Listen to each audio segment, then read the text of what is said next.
What up, Grizz Nation, and welcome back to another episode of Grizz 901. I'm your host, Daniel Greer, and we are presented to you by Bluff City Media.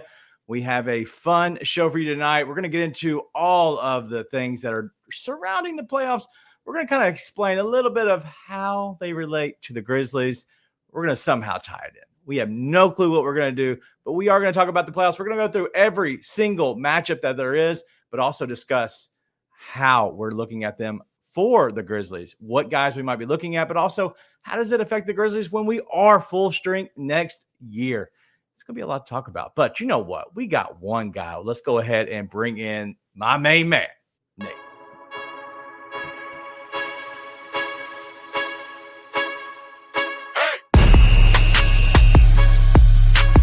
Yo,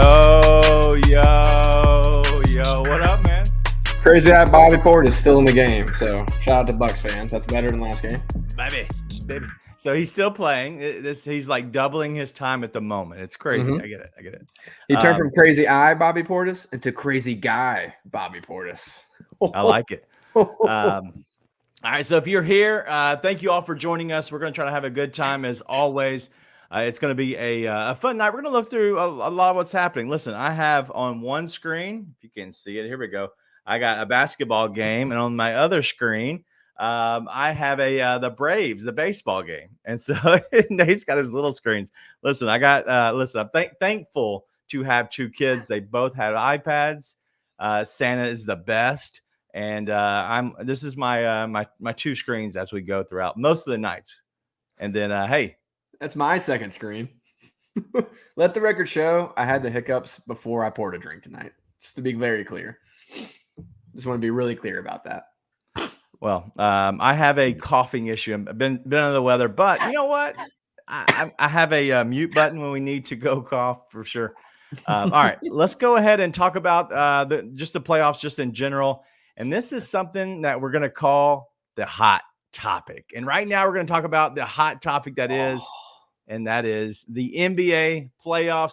If you have any suggestions, if you have anything, hit us up in the comments, as we always do.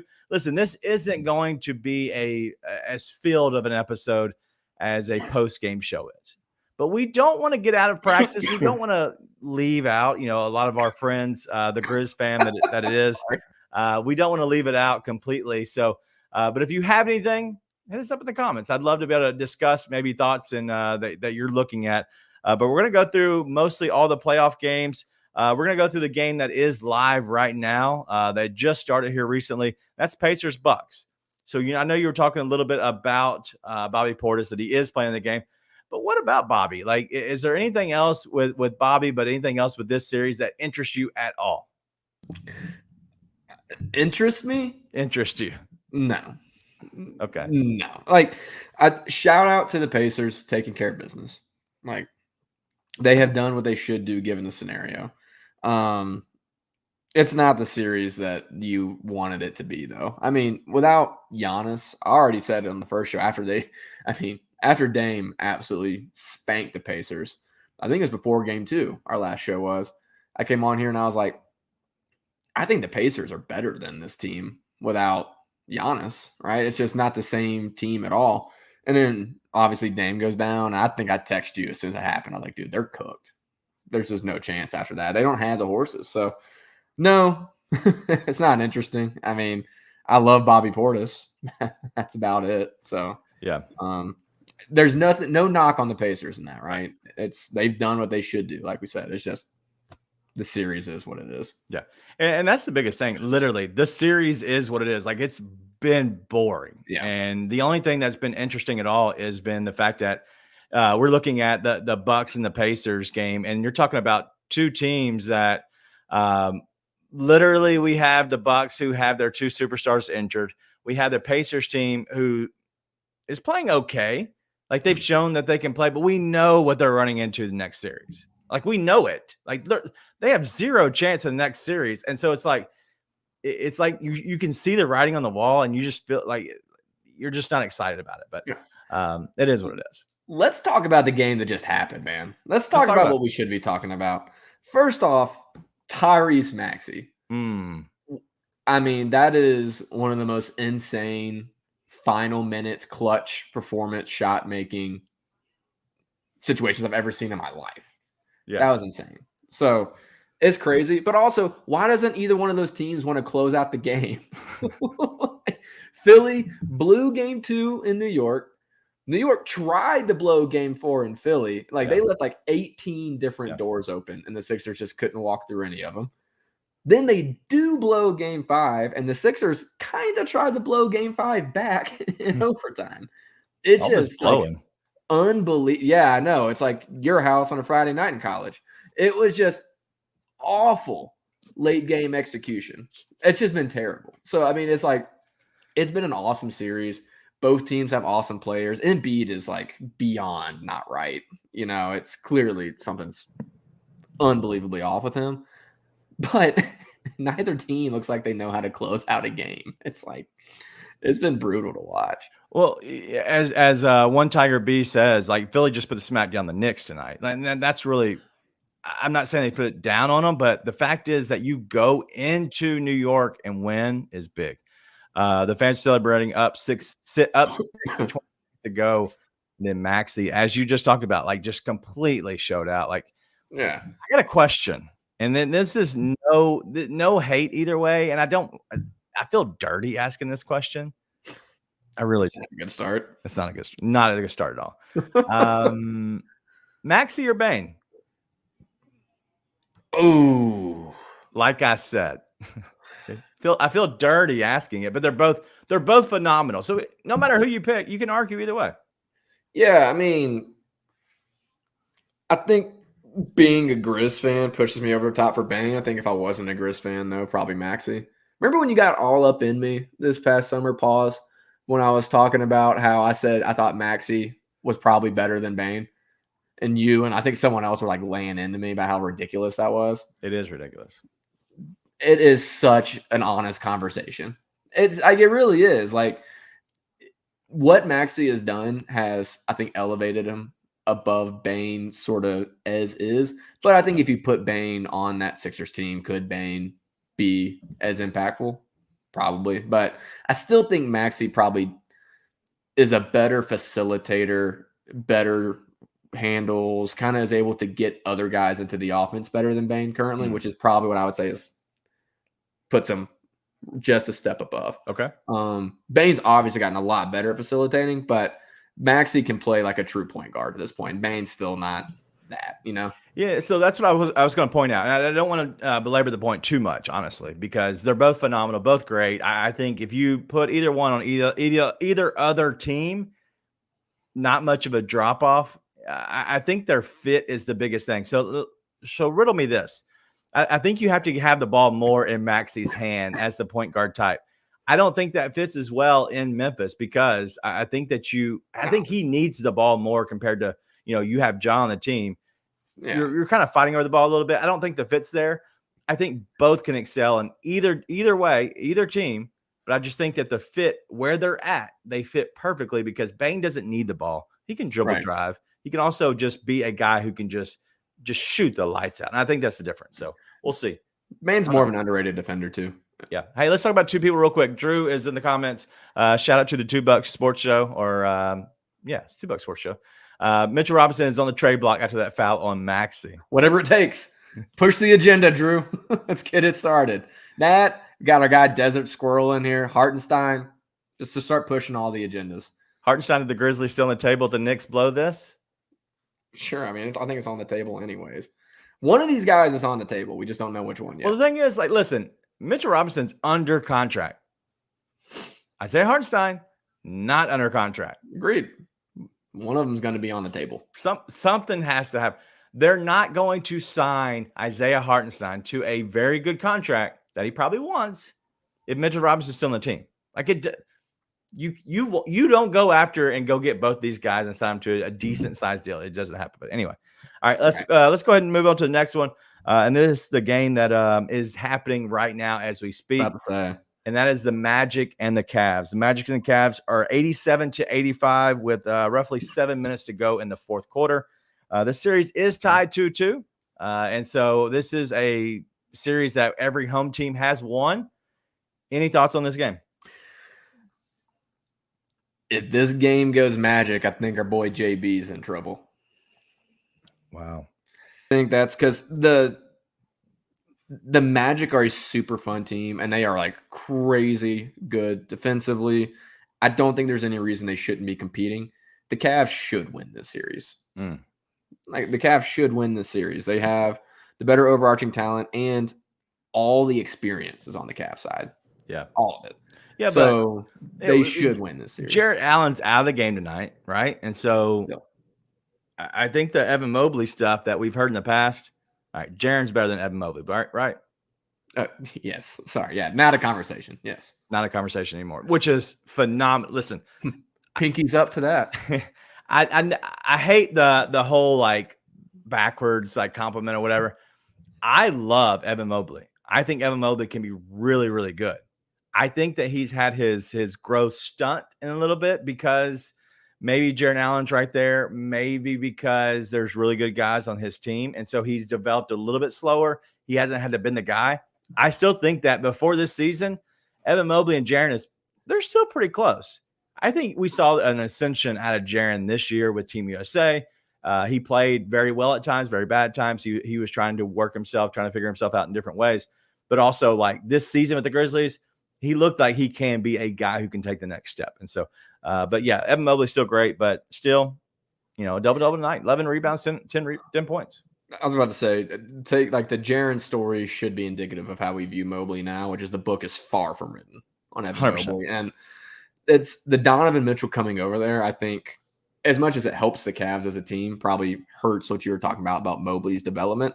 Because now you've got Garland and you've got Donovan. Jarrett Allen just fits no matter what, like is going to be involved. And so Mobley's kind of the last guy. It's kind of like, okay, now where do I fit into this? That being said, I don't think that'll be a problem he has to worry about much longer. I don't think Donovan Mitchell's long for Cleveland. But yeah, I think that is another interesting series for the Grizzlies, though, because if they don't get it out of the first round, I think they're standing pat. Now, again, Jarrett Allen is one of those guys who kind of just fits wherever. But at the same time, like you're going to mix it up. You're probably not trying to get rid of Mobley. Maybe Donovan's gone. Maybe it's just that's run its course. Probably not getting rid of Garland, if I had to guess, unless something crazy was happening. What else are you going to do? People don't want a Okoro. Not really. People maybe will want Max Strus because he's a shooter. I can see there being a market for him, but Jarrett Allen is probably the best piece that's on the table. And he's under contract still, or is he free agent? Jarrett Allen's under contract. Under contract. So that's a piece for you to work with. So Grizzlies, maybe. I don't know. Is he 20 mil? I believe so. I think he's right at it. A little high, but who cares? It's free money to me. Hey, however they can make it work, it doesn't matter to me. Ryan's got some thoughts in here. The coaching jobs this summer that could be more interesting than the actual free agency. Like, there's going to be a lot of good teams, potentially good teams, with jobs opening. He's saying that the Suns, Cavs, Lakers, Bucks, Pelicans. All right, yeah, Suns job opening. Maybe because they have to pretend that it's not. Bro, they're already piling on. It's ridiculous. Vogel. Yeah. The same thing. Poor Vogel gets away from LeBron and still is the scapegoat. Shout out Darvin Ham, Michael Malone just sitting there standing for him last night. Vogel, they're going to pretend like it's Vogel's fault that they spent $150 million on 3 players that never made sense to put together. Yep. Okay. So yeah, that might open up. Cavs, I think there's a real possibility that opens up if they flame out in the first round again. Like that just shouldn't have happened last year, and you really should not have happened this year. So we'll see. I mean, they could make it out of the first round, be fine. All of a sudden, that's a non-story. But if they flame out, I think that's an issue. Darvin Ham is the latest LeBron victim.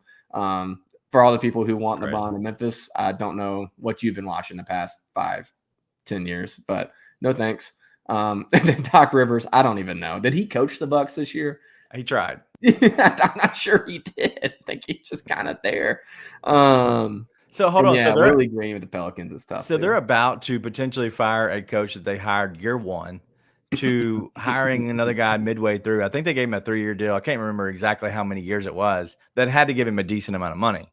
Like that doesn't go to the salary cap. Not a big deal. That goes straight to the owner. The owner pays whatever the salary is.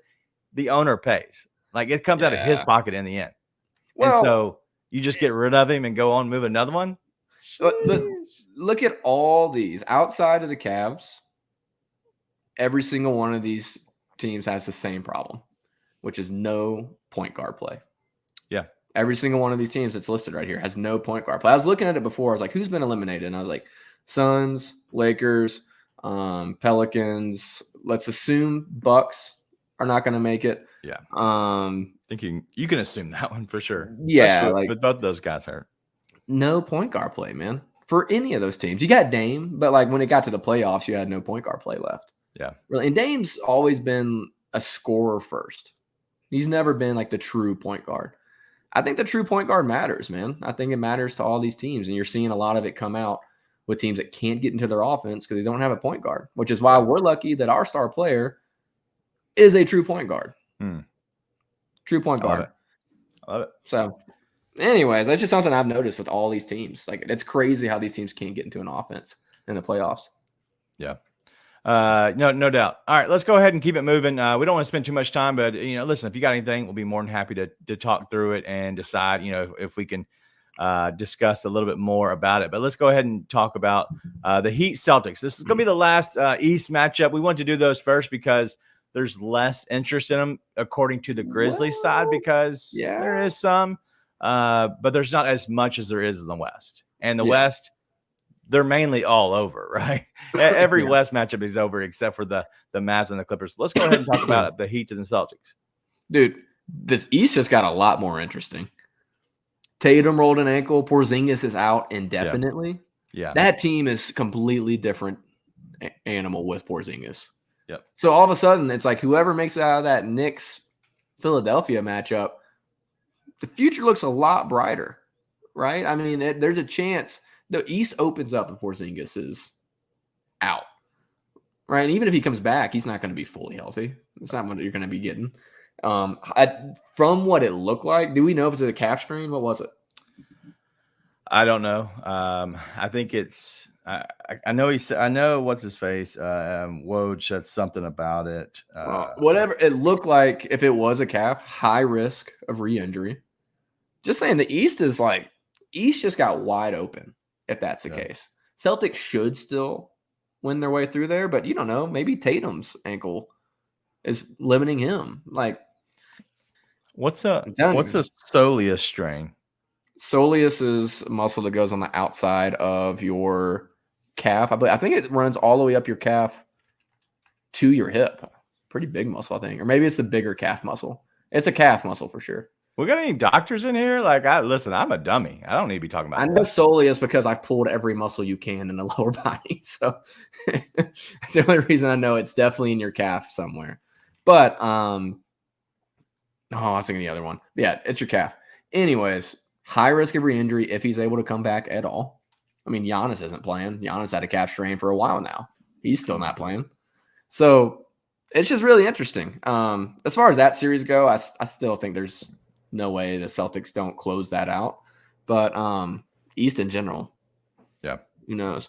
Only thing that matters with the Celtics is X is probably going to resign here in free agency. That's all. How all right. Let's I don't want to talk about more about this Heat Celtics, honestly, at this point. Like, it's just kind of boring to me because there is so many injuries, but let's be honest, like the next series is going to be the major series because both of those guys are hurt. We don't know how bad they are. I want to ask a question. Like, did we overvalue a lot of our players? Like, I know we did. That's a stupid question. We're fans, but like X doesn't play. David Roddy won't give it to you. Rarely played when he went over there, like rarely. And he was playing like decent minutes for us when we were actually a good team. Does that say anything to you as maybe they were better fit for our system, or maybe we weren't as good and we were having to play those guys? Like, how? But we we weren't worse than the Phoenix Suns. The Phoenix Suns were not good at any point this year. And what they brought off the bench was trash. The Suns were broken, period.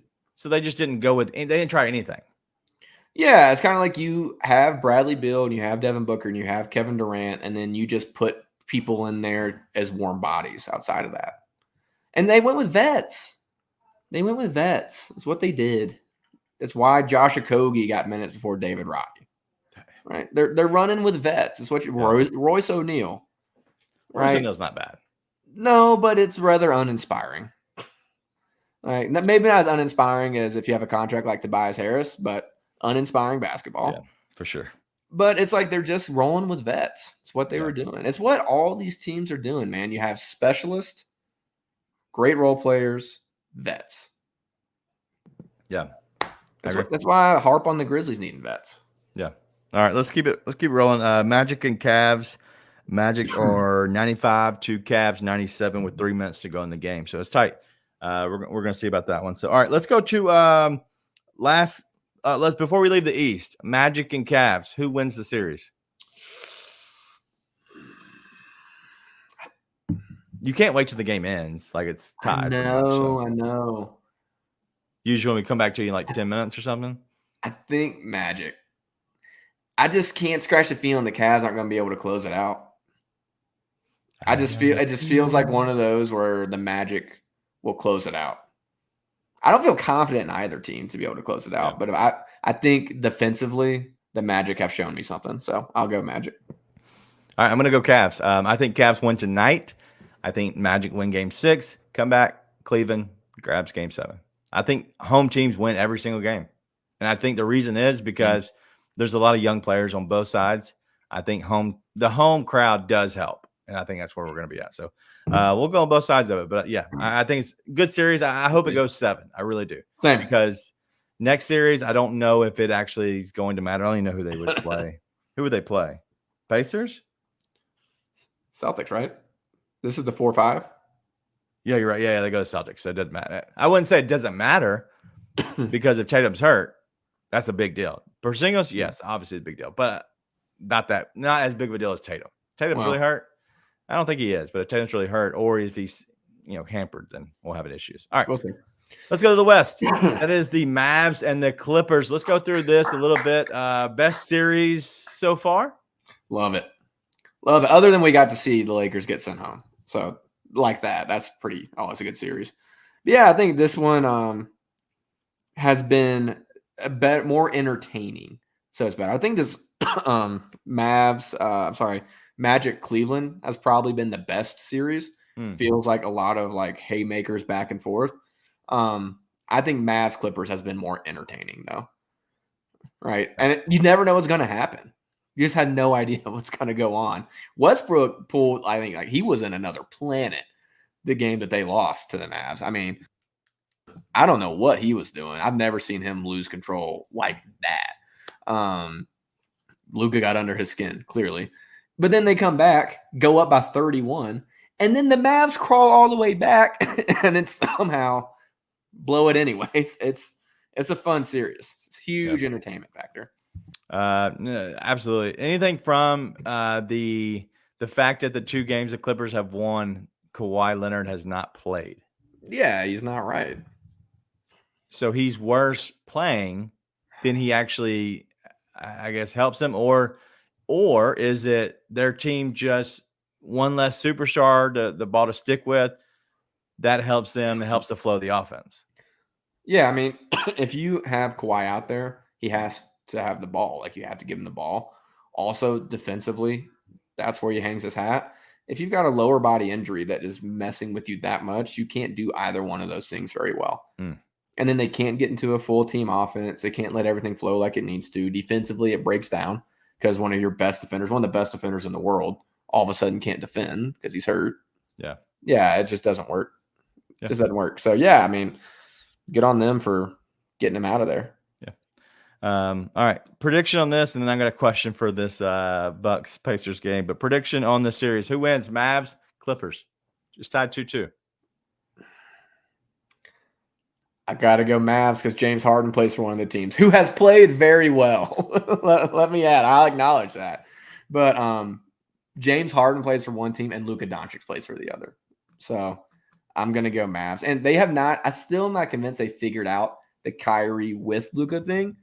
But they have figured out how to just make Kyrie work and how to make Luka work at different times. That they're making that happen. So, and Luka has just owned the Clippers. It's just been sort of in his DNA at this point. So I'll go Mavs.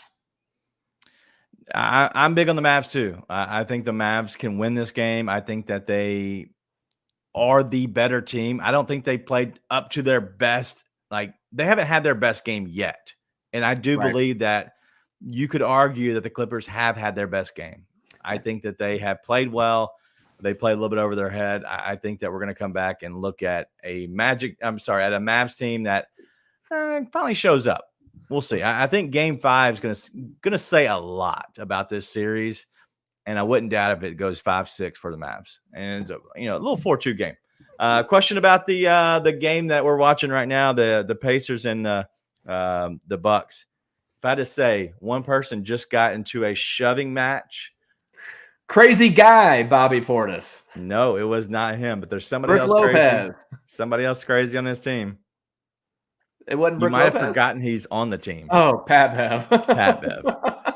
Pat Bev. Obi Toppin's got the ball. He's standing on the side, and all of a sudden, Patrick Beverley needs the ball right now. So he's practically playing a hidden ball trick, and Pat Beverley is not going for it. He needs the ball. He's going through him, and Obi Toppin just shoves him off like, bro, chill. Well, they also have Jay Crowder. There's a lot of dudes on that team that I could see getting in a shoving match. So I'm not watching that game, though. I got this Orlando-Cleveland game on. Yeah. Update on Orlando-Cleveland. 98-100 Cleveland. Yep. Wow. With the ball and a minute left. Wow. All right. Keep us up to date. As soon as you see some breakthrough on that, let us know. We're going to go to the three matchups that have been completely dominated, completely done with. Thunder Pelicans. Man. Go ahead. Stupid ass Kings. What's wrong with y'all? How did the Kings not beat this team, dude? How did they not beat that team so we have to watch that crap series? Like, again, no knock on the Thunder for this specifically. They took care of business where they should have taken care of business. But, like, dog, am I impressed that they swept the Pelicans? No.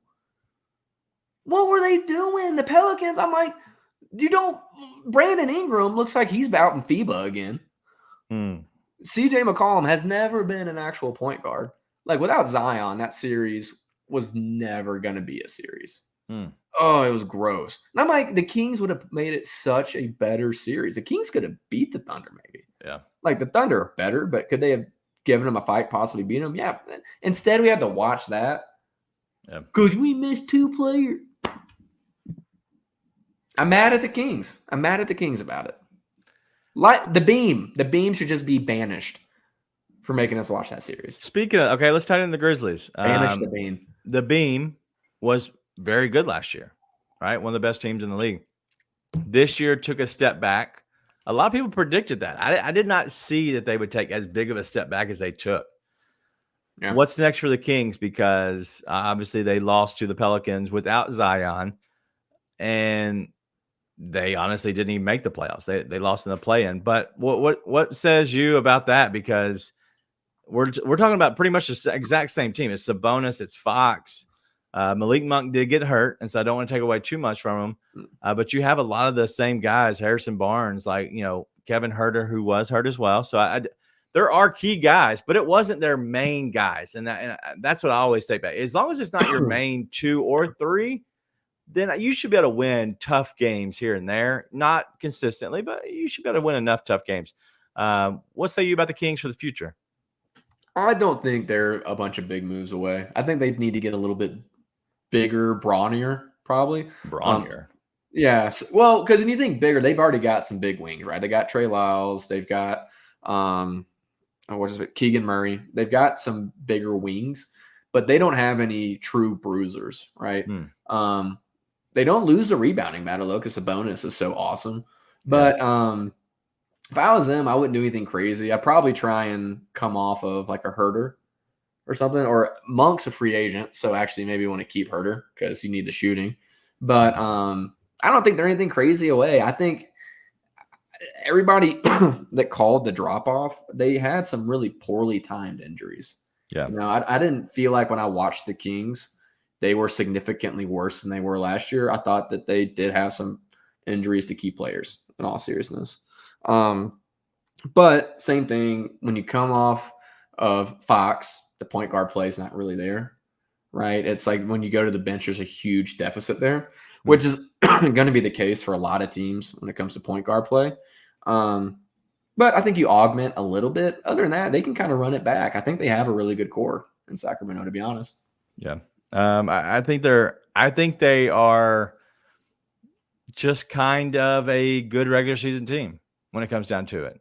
I don't think they have the firepower that really gets them over. If you look at their team, I think the makeup, there's no dynamic like play to it. Like it is very good. And it's like a bunch of jabs. If you're in a boxing match, it's a bunch of jabs. And that's what Sabonis is. He just kind of jabs you. But like when it comes down to it, I don't think they have the haymakers that you really have to have, especially in playoff basketball. If the shooting's not there, they're in trouble. Oh, big time.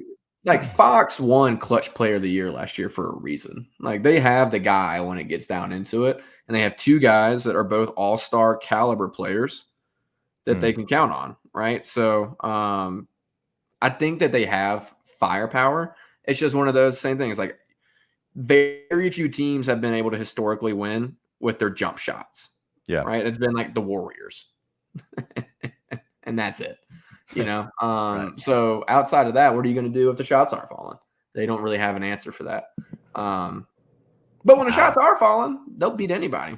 Wow. All right. So yeah, I'm watching that Magic Cavs. I got a little distracted. Speaking of Evan Mobley, I think it was Franz Wagner going up to the rim block, and Evan Mobley met him at the summit, got there, and God, what a beautiful block.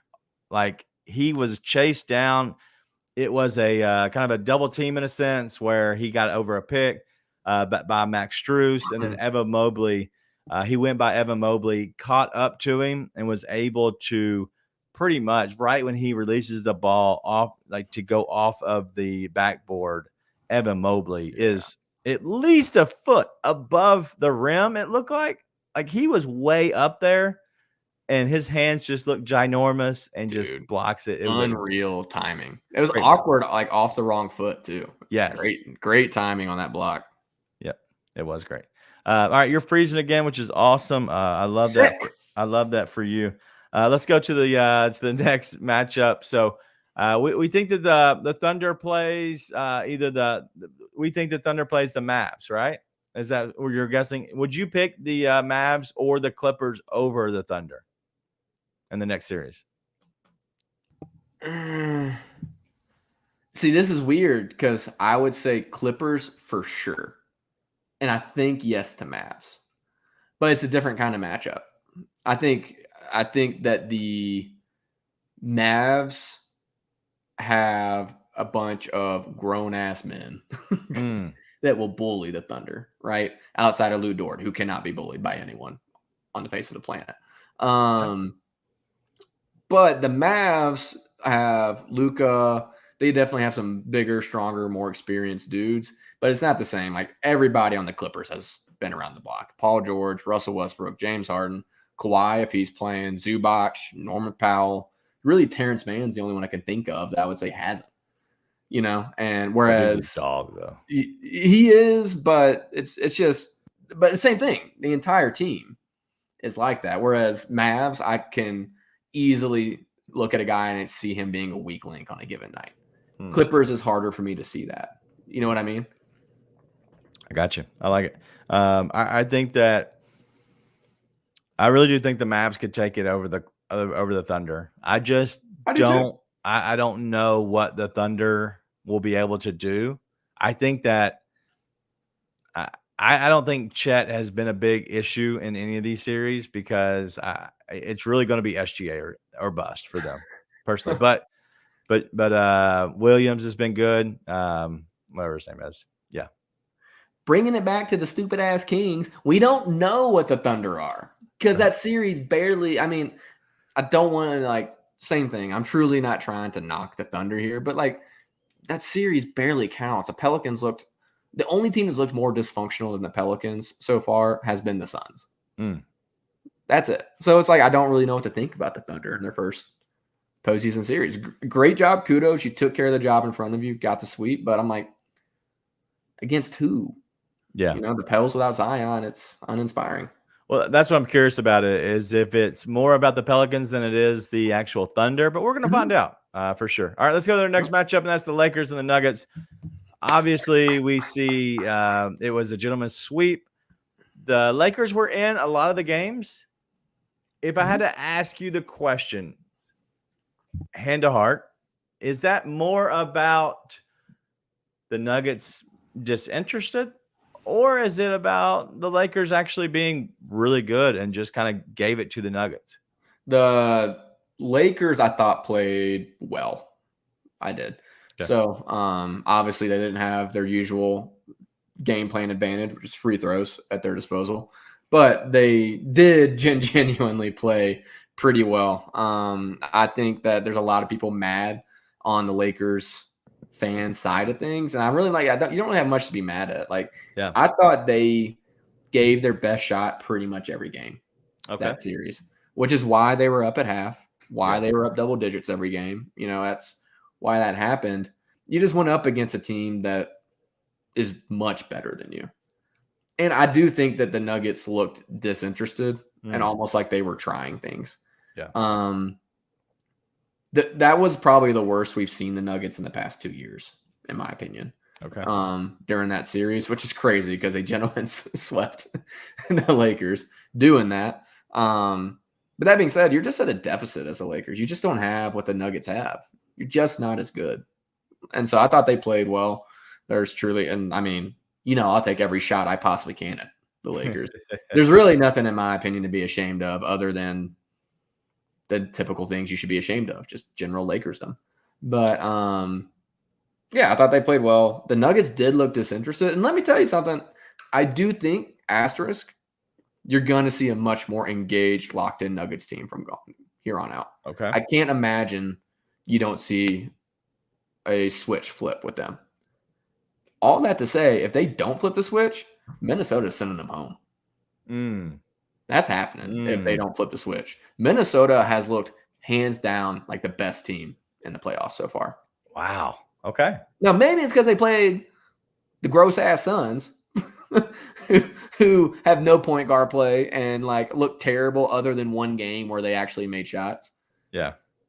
But they have looked awesome. Their defensive rotations, they are locked in as my camera freezes. But they are locked in.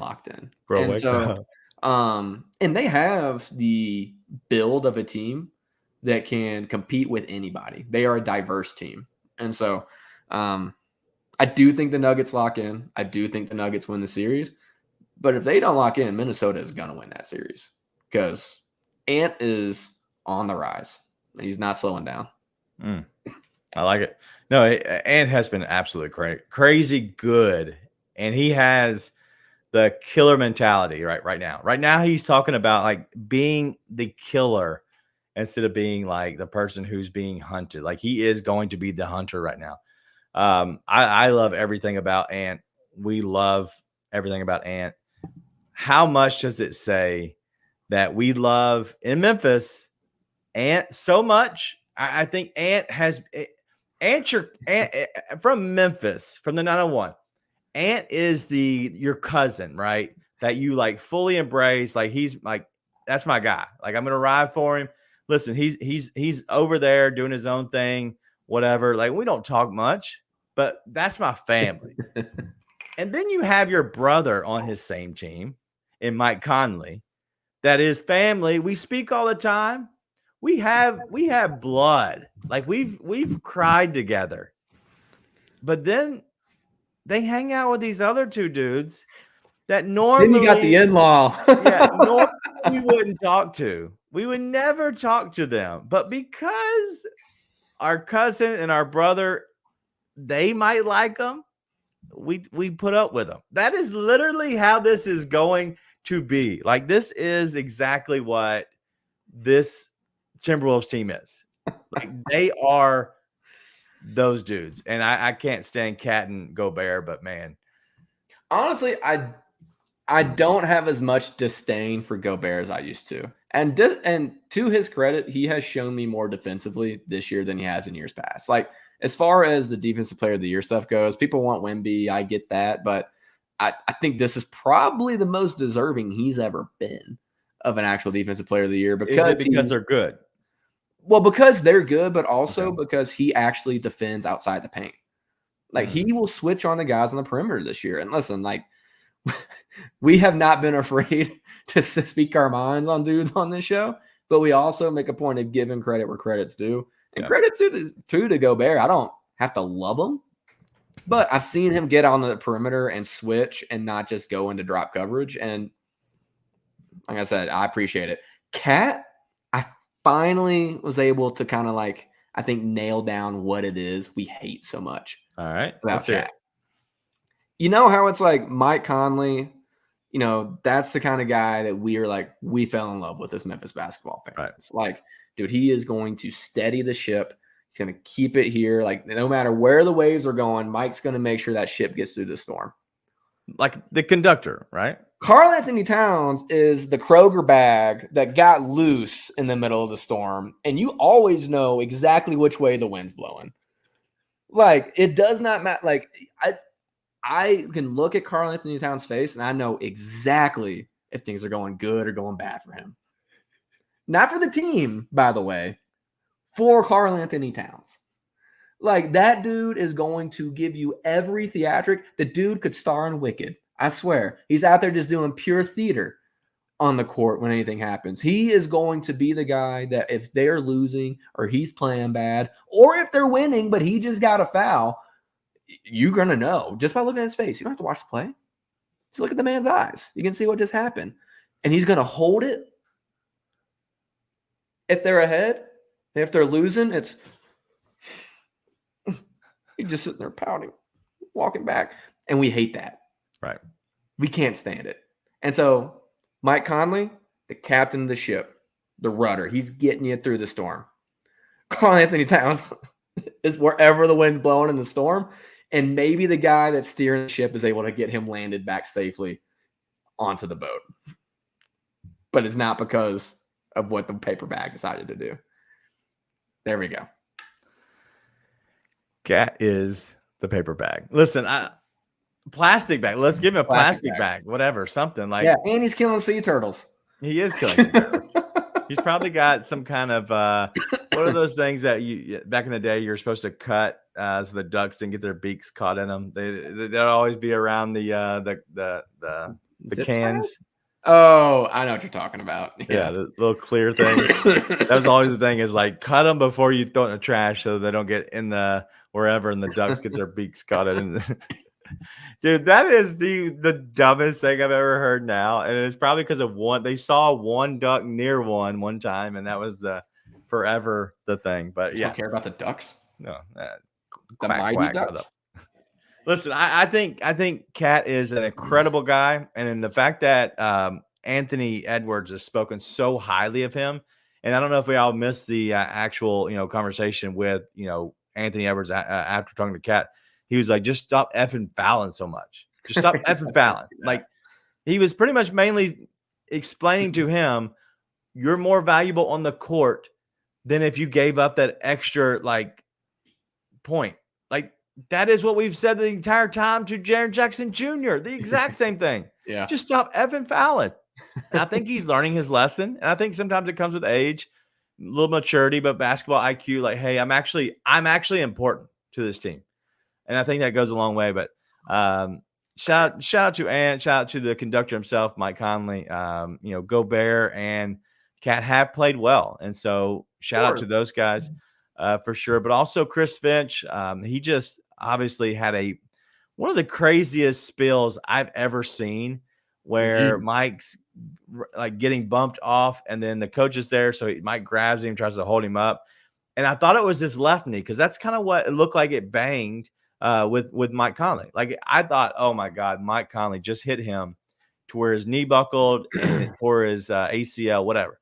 But it was actually his other knee, and I think it's because he tried to plant, and because he tried to plant, and probably he's not moving like that, moving and grooving like that at this stretch. age. He's not a player. Yeah, he didn't stretch he didn't stretch the coach. So whatever. But yeah, prayers up to him, man. Thoughts and prayers for sure, because dude, that's tough.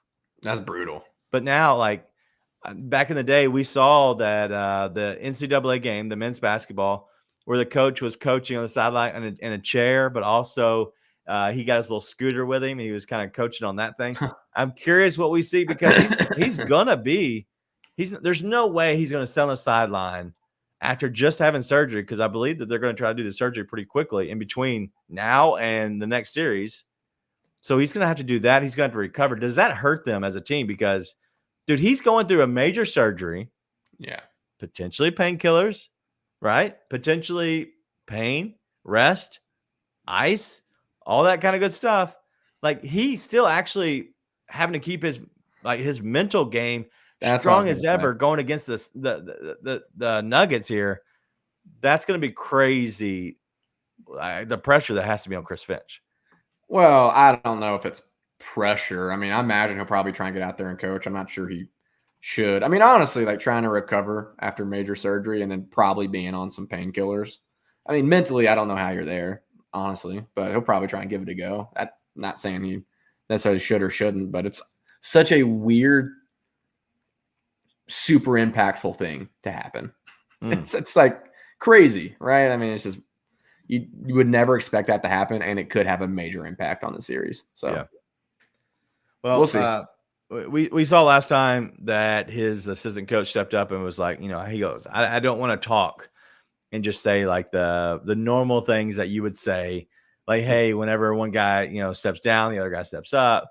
He's like, but that's how it is. And he spoke, and it reminds me so much of the Grizzlies, because it seems as a culture thing that the Grizzlies are a machine. It kind of runs itself, good or bad, whatever people think, but it runs itself in a certain way that some people think it could be good or bad, whatever. But it's a culture thing where, listen, some guy gets hurt, the next guy steps up.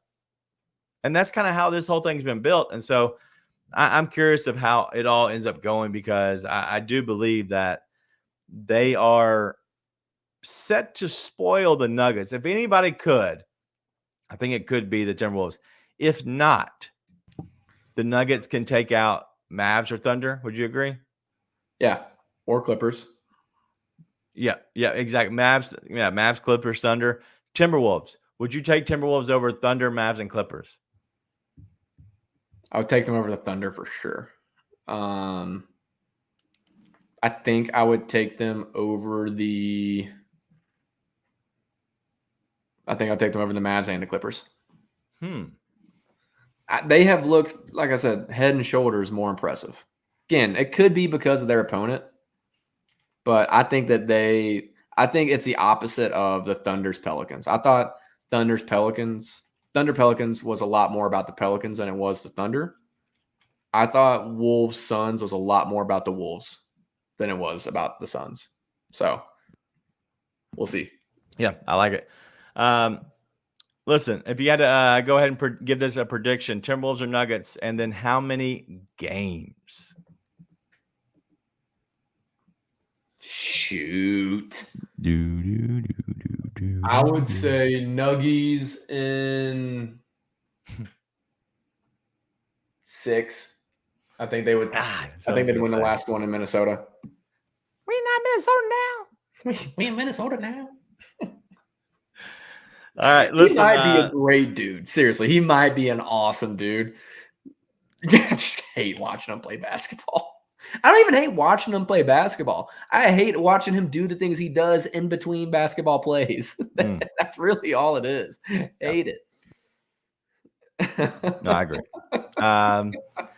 Listen, we had a lot of stuff to talk about tonight, and I knew this was going to go. This was going to run over and be a long conversation because we wanted to talk about a lot of teams. We didn't even really talk much about the Suns. Like the Suns have potential to completely blow it up, and I know that all the conversation has been around the KD.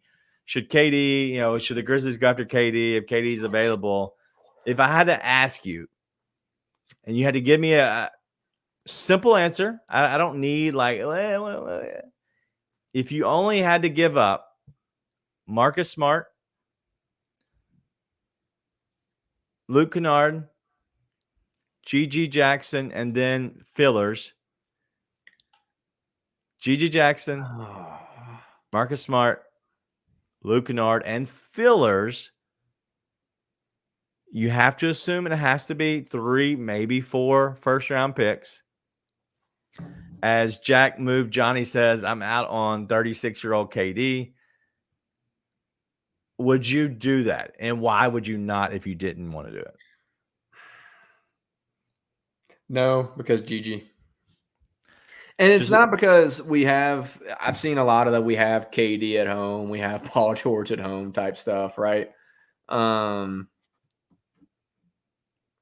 know but GG is 100% like you're hoping the peak of GG is like a Paul George or Kevin Durant. And so like that, there's one side of the argument that says, okay, then why would you turn down a Paul George or a Kevin Durant for GG? Age matters, and you're only getting like max 2 years of Kevin Durant. The Kevin Durant that you like want, which by the way may not be what you actually get. I think KD can be good if he's not the first option, and he's worked into a system that benefits him. The system in Phoenix, I said from day one, was not going to work. Like it's the same guys, all 3 of the same player. Like we don't have a KD on this team. Of course. He fits in, and the window for 2 years is wide the F open. Of course. But how much of that window do you close after the 2 years? That's the issue. And I think listen, we've seen like the way these teams have gone. 2 years of an open window, listen, that is great. Well, but if you could have 6 years of a less open but still open window, I think you have to take it. Look at right now. Maybe, but I'm just like, I think we've seen enough from like a GG. Same thing. I don't think the Grizz are a big swing away. I think they are small right moves away. Same as it's been for years. Yeah. So if you can do like a Smart and a Kennard, plus like they'll take Jake LaRavia, whatever. Obviously. So the issue is GG. Yeah, it's GG because I think GG has a chance to fit within the timeline and like extend the window.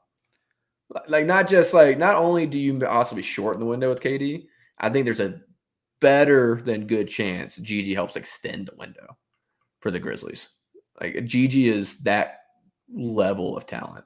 And then actually this comment you just pulled up about KD is another reason I would say no. I'm not convinced KD is a perfect vet that just loves to hoop. That dude has been unhappy everywhere he's been.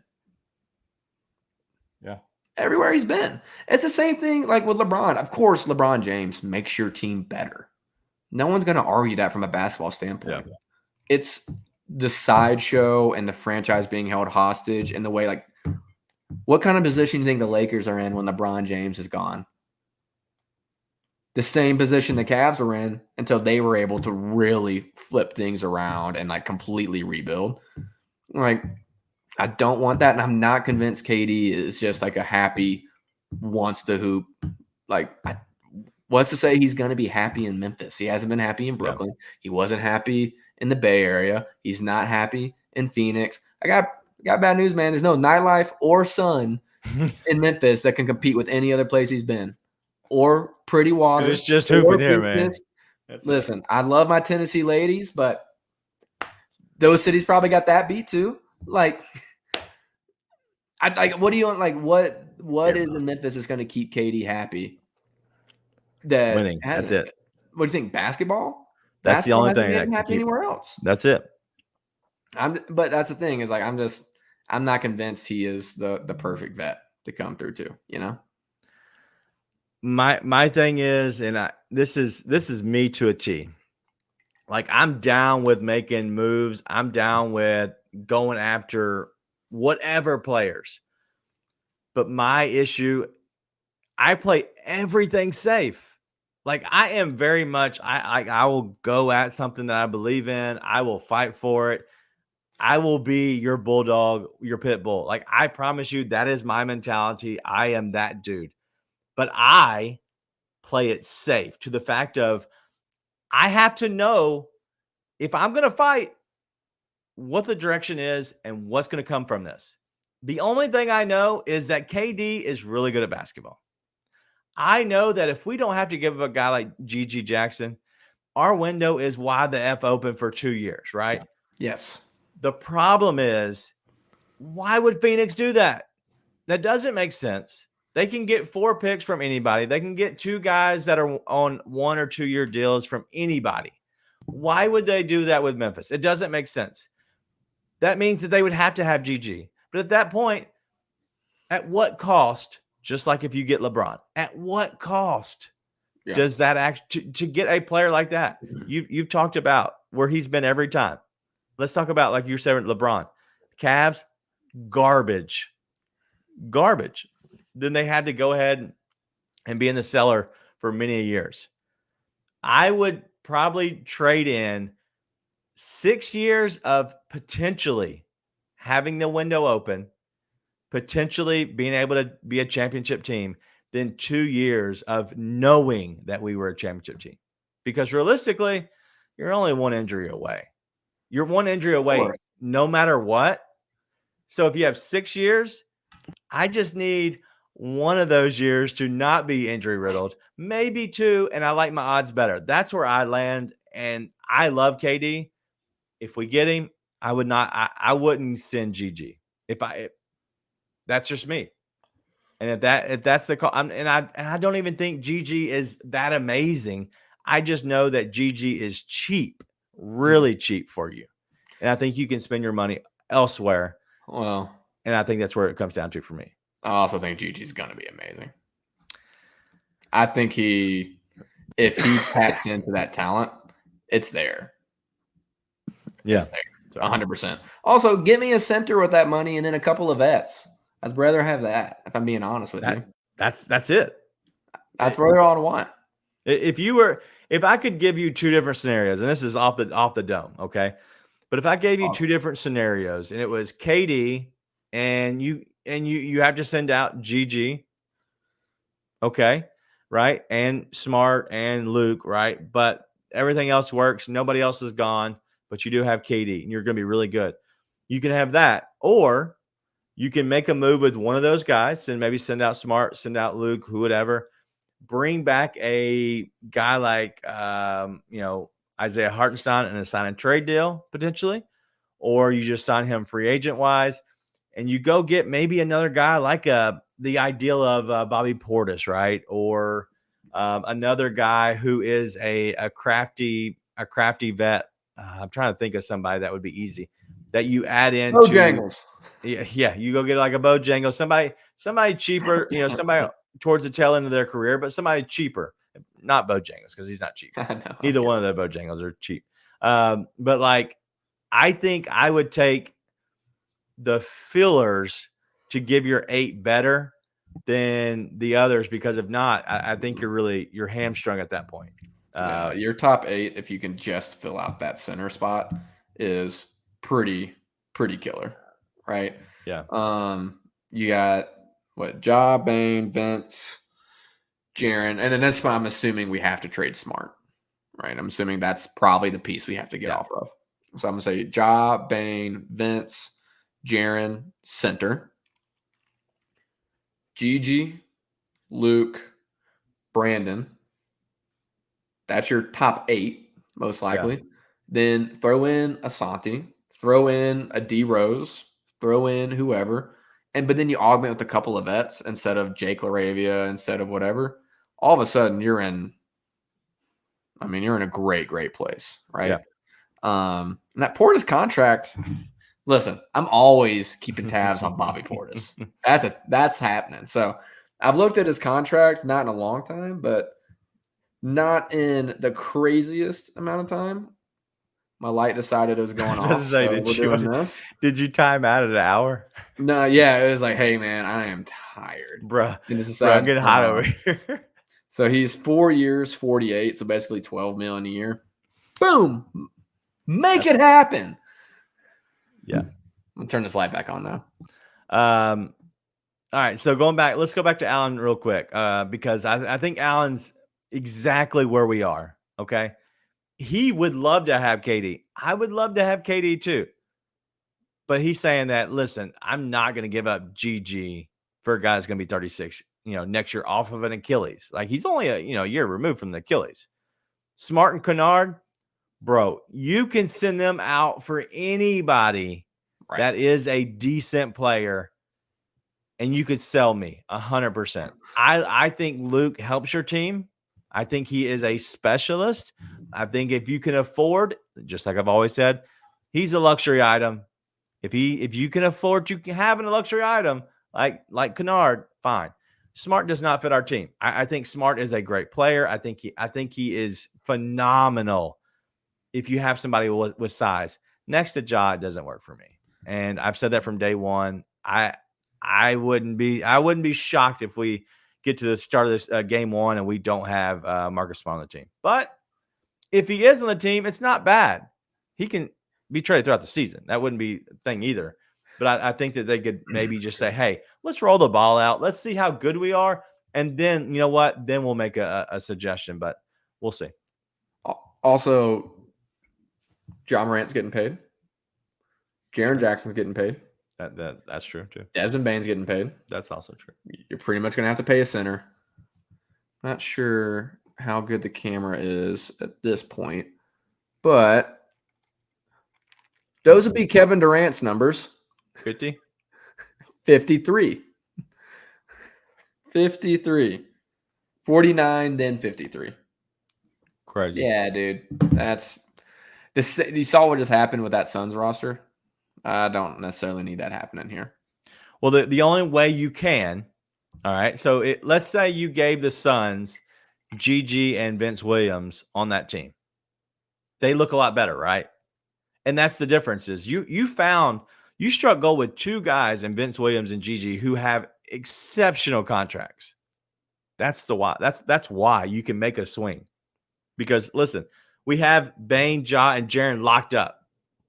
We need a big. If you go get KD, a big will come here on the cheap. A big could potentially come here on the cheap no matter what. Like, you could have a guy like an Andre Drummond, and I'm not against Andre Drummond at all. You could have a guy like Andre Drummond say, hey, listen, I'll come play your 25 minutes a night and be your banger, like, by all means. So I don't think it's an issue at all. I think that they need a big. They're going to get a big. Zach Kleiman said they're going to get a big. I think KD is a luxury item that you can say, hey, we have the potential to swing. We've never swung before, but we can throw a haymaker and land. I think you make that decision, but you have to make that decision without sending GG. I don't know if I was Phoenix, I wouldn't do it because I think you can find a team stupid enough to say, hey, I love KD and I want KD. I just don't think the Grizzlies would send out GG to make that move happen. Probably not. I don't think it would happen then. So probably not. All right. Listen, that's all we got tonight. We're not going to do the Read My Lips segment as we always do.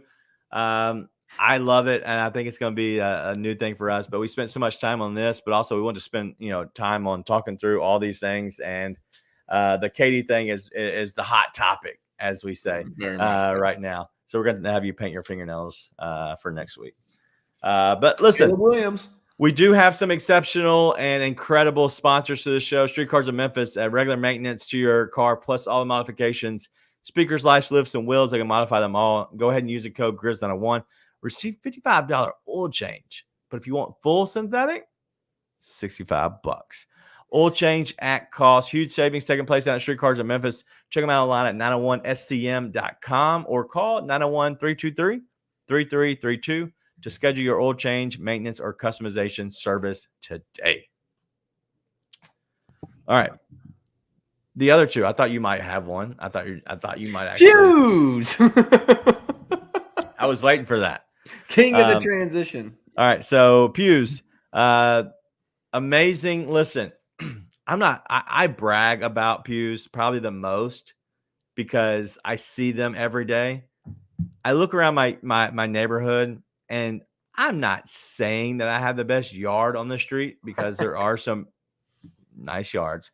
What an old man brag. But I promise you, I see other companies come through here and spray yards, and I cut my yard, and I don't see the weeds that these other guys are seeing in their yards right now. Mine looks very good. If you need somebody to spray your yard, call Pew's Residential Spray. They've been around for 30 plus years servicing the Mid-South, but they are now doing residential lawn service. Pew's Residential Spray can take care of all your weed control and fertilization needs. If you want that perfect weed-free lawn, you can call Pew's Residential Spray today for a free estimate, 901-633-2118. Let them know the Grizz Animal Crew sent you. Remember, Pew's, you get big company strength, small company values. And our last guy, sent from heaven. Heaven's Healthy Kitchen's a grassroots business that was started right here in Memphis.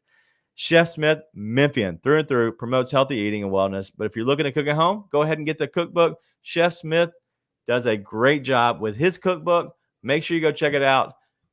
I promise you, it'll make you a better cook. But Heaven's Healthy Kitchen continues to do pop-ups, so make sure you tune in to the next one. We'll let you know exactly when we find out it is. But if you want to go ahead and find out and keep up to date yourself, go over to orderhhk.com, servicing and catering plant-based and vegan foods straight to you. Nate, anything else that you have for the rest of this week? These have been fun. I enjoy getting it is a good time. A chance to talk. We end up going longer than I expect most of the time. But anything else that you want to hit on before we get out of here? No, let's save it for next week. I think there's some just to give a little tease. I think there's some fun stuff to talk about with the whole face of the league thing. I think we both have some thoughts on that we can share next time. But there will be plenty of time to talk about that as these series keep going. So other than that, man, I'm just having a lot of fun. I got to actually we've talked, got some personal stuff going on. Life's been pretty stressful lately, been hard for me to keep up with much. I got to actually sit and watch playoff basketball for the past week, and it was awesome. Ton of fun watching it. So I'm just enjoying it, man. It's fun to get on here and talk just general basketball, and we don't have to sit there and worry about the Grizzlies losing 60 games or whatever it was this year. For sure. And listen, I know that we do not have the same fan base in the off season.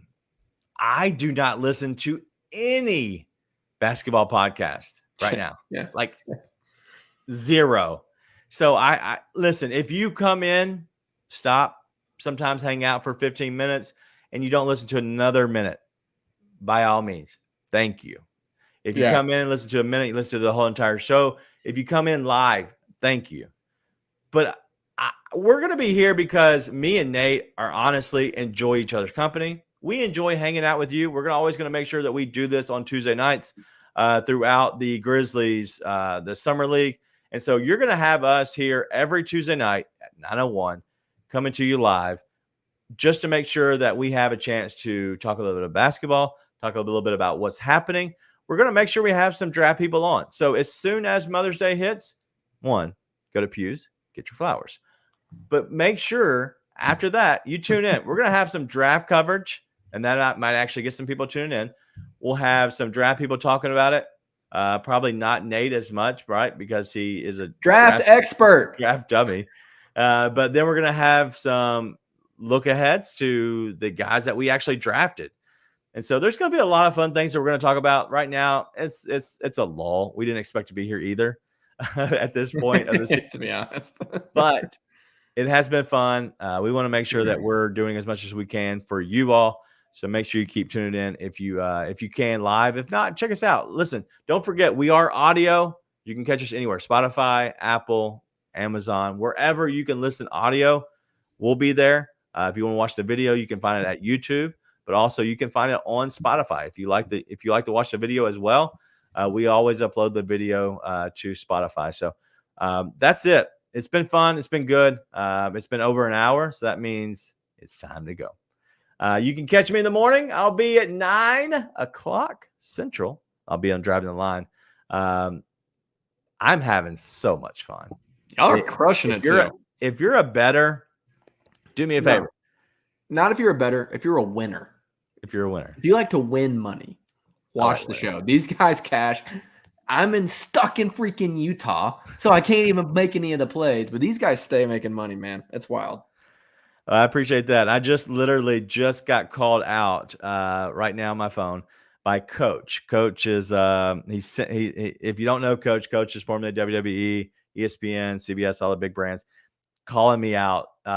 He's not the biggest fan of me, but yeah. So I'll be on there. We haven't he hasn't been on the show all week because he calls golf a lot, and so tomorrow I have something up my sleeve for him. So as soon as I get done with this show, I have to do some work to make sure I get all my ducks in a row for him. He doesn't know it, and he's not watching the show, so he'll never know. But I have a surprise for him in the morning. So make sure you tune in at 9 a.m. to Driving the Line. It's going to be fun. But that's all we got. It's always a blast to be here with you. You too, Nate. All right, that's it. See y'all. Be nice. Tell your friends.